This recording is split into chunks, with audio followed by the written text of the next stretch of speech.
আমার কি হারা গেল আল্লাহ, আমার সব হারা গেল, আমার আর কিছু নাই রে।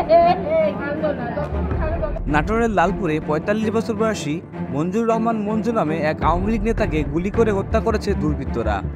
মঙ্গলবার ৩০ এপ্রিল রাত 10:30টার দিকে উপজেলার আজিমনগর স্টেশনের রবিউল ইসলামের কনফেকশনারি দোকানের সামনে এ হত্যাকাণ্ড সংঘটিত হয়। নিহত মঞ্জুর রহমান লালপুর উপজেলার বাহাদিপুর গ্রামের আব্দুল মান্নানের ছেলে। তিনি গোপালপুর পৌর আওয়ামী লীগের সহসভাপতি ছিলেন।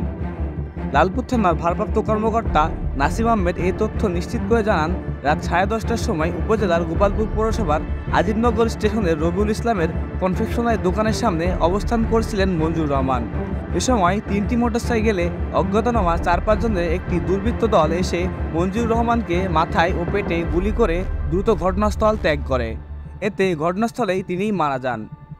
তিনি আরও বলেন, খবর পেয়ে তাৎক্ষণিকভাবে ঘটনাস্থলে পুলিশ পাঠানো হয়েছে। একই সঙ্গে দুর্বৃত্তদের ধরতে চারিদিকে পুলিশি তৎপরতা বাড়ানো হয়েছে। এছাড়াও কে বা কাহারা কী কারণে এই হত্যাকাণ্ড সংঘটিত করেছে তা উদ্ঘাটনের চেষ্টা চলছে। ওসি আরও বলেন, ঘটনাস্থল থেকে নিহতের মরদেহ উদ্ধার করে লালপুর থানায় নেওয়া হয়েছে। বুধবার 1 মে সকালে ময়নাতদন্তের জন্য নাটোর সদর হাসপাতালে পাঠানো হয়েছে। স্থানীয় সূত্রে জানা গেছে, নিহত মঞ্জুর রহমান লালপুর উপজেলার গোপালপুরের জাহেরুল হত্যা মামলার আসামি ছিলেন।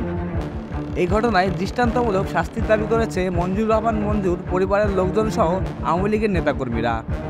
News desk, Farhanur Rahman, Lalpur.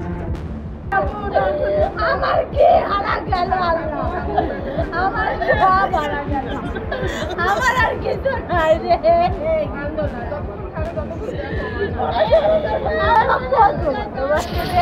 কত ভালোবাসি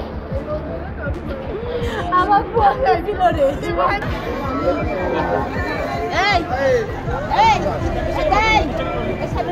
কজন তেল ইচ্ছে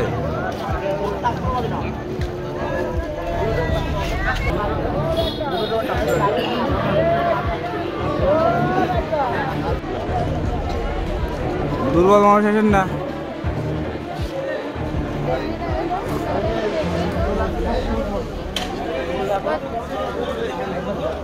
বুঝলেন?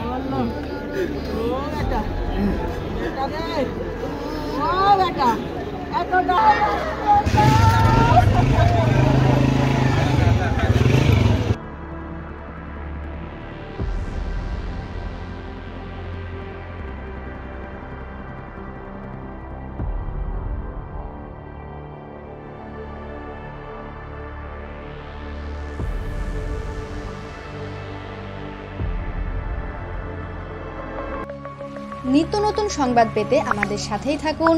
ধন্যবাদ।